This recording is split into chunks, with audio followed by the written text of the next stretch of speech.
NCR की बिगड़ी आबोहवा में सुधार के कोई आसार नहीं दिख रहे हैं।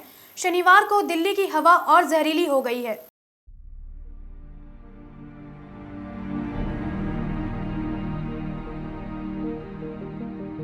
वायु प्रदूषण का स्तर गंभीर श्रेणी से पहुंचने के बाद केंद्रीय प्रदूषण नियंत्रण बोर्ड ने बच्चों, बुजुर्गों और गर्भवती महिलाओं को घर से बाहर निकलने की सलाह दी है। इस बीच दिल्ली के मुख्यमंत्री अरविंद केजरीवाल ने वायु प्रदूषण से निपटने के लिए आज आपात बैठक की है। डिप्टी सीएम मनीष सिसोदिया, स्वास्थ्य मंत्री संयंत जैन, पर्यावरण मंत्री गोपाल राय और दिल्ली के मुख्य सचिव बैठक में शामिल हुए। बैठक के बाद फैसला लिया गया कि सोमवार से एक हफ्ते के लिए स्कूल बंद रहेंगे, सिर्फ वर्चुअली क्लास चलेंगी। 14 से 17 नवंबर तक कंस्ट्रक्शन एक्टिविटीज का काम भी बंद किया जाएगा। साथ ही सरकारी दफ्तरों का वर्क फ्रॉम होम किया जा रहा है। सुप्रीम कोर्ट के अंदर एक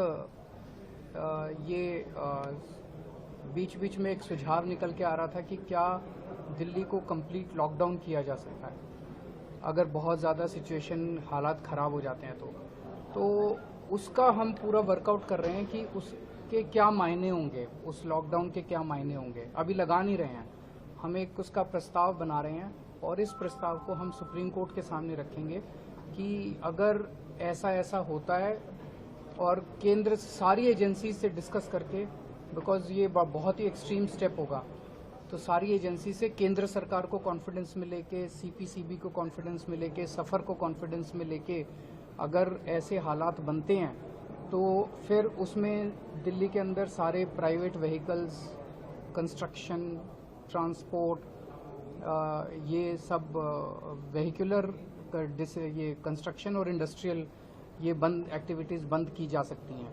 तो ये एक प्रस्ताव, अभी केवल प्रस्ताव के तौर पे इसको हम कोर्ट के सामने रखेंगे। तो ये 4 मोटे तौर पे निर्णय लिए गए। लाल किला, जामा मस्जिद धुंध से सारोबार। शनिवार को दिल्ली की हवा का औसत AQI 500 से अधिक दर्ज किया गया, जो गंभीर श्रेणी में आता है। दिल्ली के ऐतिहासिक स्मारक लाल किला और जामा मस्जिद धुंध से सरोवर हो गए। CPCB ने प्रदूषण से बचने के उपाय को लेकर जानकारी भी साझा की। जिन लोगों को खांसने, नाक बहने या फिर छाती में दर्द, भारीपन या इत्यादि की शिकायत हो रही है तो तत्काल चिकित्सीय परामर्श के साथ घर में ही आराम करने की सलाह दी है। सुप्रीम कोर्ट ने तरकीब निकालने को कहा। वहीं सुप्रीम कोर्ट ने शनिवार को इस मुद्दे पर दायर एक याचिका पर सुनवाई करते हुए केंद्र सरकार से जल्द कदम उठाने के लिए कहा। कोर्ट ने साथ ही कहा कि ऐसी स्थिति में तो लगता है कि घर में ही मास्क पहनकर ही बैठना होगा। कोर्ट ने केंद्र सरकार को वायु प्रदूषण से निपटने की तरकीब निकालने को कहा।